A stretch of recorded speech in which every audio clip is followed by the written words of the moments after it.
Pawan Kalyan frustration పీక్స్లోకి వెళ్ళింది అనేది నిన్న సభ చూస్తే అర్థమైంది.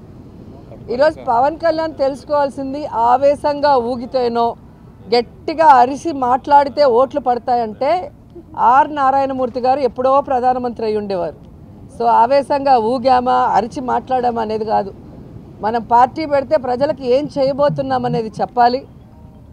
ఆ అధికారంలో వచ్చే క్రమంలో ప్రతిపక్ష నాయకుడిగా ఏం చేశాము అనేది ఇక్కడ ప్రజలందరూ కూడా గమనిస్తారు.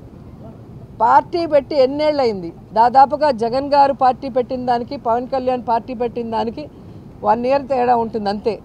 మరి ఈరోజు జగన్మోహన్ రెడ్డి గారు 151 సీట్లతో తిరుగులేని ముఖ్యమంత్రిగా ప్రజల ఆశీస్సులతో ఎలా అయ్యాడు? ఊరికే అయిపోలేదుగా. మరి నువ్వు కనీసం 2 చోట్ల నించుంటే 2 చోట్ల కూడా ఎమ్మెల్యేగా గెలవలేకపోయావు అంటే అర్థం చేసుకోవాలి. ఈరోజు సిగ్గుచేటు ఏంటంటే ఒక పార్టీ ప్రెసిడెంట్గా ఉండి 24 సీట్లకే పరిమితం అయిపోయి మళ్ళీ క్యాడర్ని తిడతాడు. మనకెక్కడుందయ్యా బూత్ కమిటీలు? మనకెక్కడుందయ్యా మండల కమిటీలు? ఎవరండి డిజైన్ చేయాలి? మండల కమిటీలను ఎవరు ఏర్పాటు చేయాలి? బూత్ కమిటీలను ఎవరు ఏర్పాటు చేయాలి? పార్టీ ప్రెసిడెంట్ చేయాలి. నువ్వు పార్టీ ప్రెసిడెంట్ పేరుకే తప్ప ఏ రోజైనా పార్టీ నిర్మాణ పనులు చేసావా? నీ తప్పుని ఈరోజు కార్యకర్తల మీద జన సైనికుల మీద రుద్దాలని నీ ఫ్రస్ట్రేషన్ని చూపించడం అనేది సిగ్గుచేటు. ఈరోజు ముష్టి 30 సీట్లు కూడా తెచ్చుకోలేని నువ్వు నిన్న జగనన్నని అతపాతాలానికి తొక్కుతానంటున్నావు.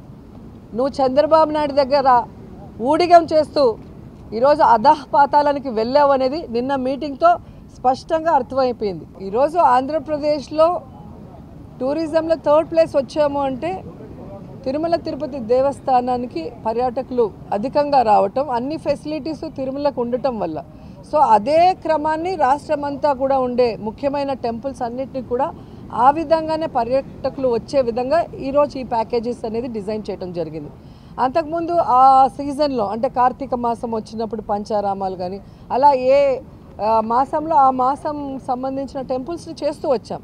అలా కాకుండా ఎవ్రీడే ఈ రోజు నుంచి కంటిన్యూస్గా ఉండే విధంగా రాష్ట్రంలో ఉన్న అన్ని పర్యాటక ప్లేసెస్తో పాటు ముఖ్యంగా ఆధ్యాత్మికంగా ఉన్న టెంపుల్స్ అన్నిటినీ కూడా భక్తులు దర్శించుకునే విధంగా చేయాలి అని చెప్పి ఈరోజు ఓపెన్ చేయడం జరిగింది. ఈరోజు ఋషికొండలో ఆల్రెడీ హరిత రిసార్ట్స్ అని చాలా పాతవి ఉండేవి. వాటి ప్లేస్లో అత్యంత ఆధునీకరించి ఈరోజు వరల్డ్ క్లాస్ లెవెల్ అని చెప్పచ్చు. ఈరోజు 7 బిల్డింగ్స్ని నిర్మించడం జరిగింది. అండ్ చాలా శుభదినం ఈరోజు. మంచి టైంలో దాని గృహప్రవేశం కూడా చేయటం జరిగింది. యాక్చువల్గా టూరిజం కోసం అన్ని పర్మిషన్స్ తీసుకొని చాలా అద్భుతంగా 7 భవనాలని నిర్మించడం జరిగింది. కానీ ఈ మధ్య 3-man కమిటీ ముఖ్యమంత్రి గారు వస్తే మరి పార్టీ కార్యాలయంగా ముఖ్యమంత్రి అంటే పర్సనల్గా కాదు కదా.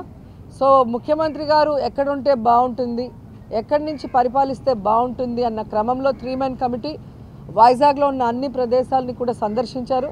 దాంట్లో ఇక్కడ ఉంటే బాగుంటుంది అని సో ఇప్పుడు జగన్మోహన్ రెడ్డి గారు డెసిషన్ తీసుకోవాలి, అక్కడి నుంచి పరిపాలించాలా లేదా వేరే ప్లేస్ నుంచి అని.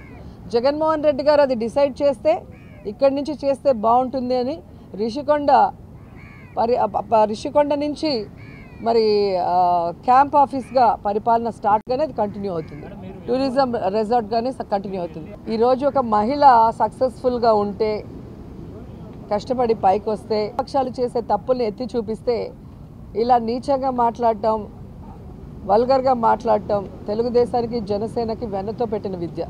సో మహిళలు అందుకే వాళ్ళని అసహించుకున్నారు అనేది కూడా మీరు గమనించాల్సిన విషయం. మరిన్ని వీడియోస్ కోసం ఛానల్ ని సబ్స్క్రైబ్ చేయండి, లేటెస్ట్ అప్డేట్స్ కోసం వాట్సాప్ ఛానల్ ని ఫాలో చేయండి అండ్ లింక్ డిస్క్రిప్షన్ లో ఉంది.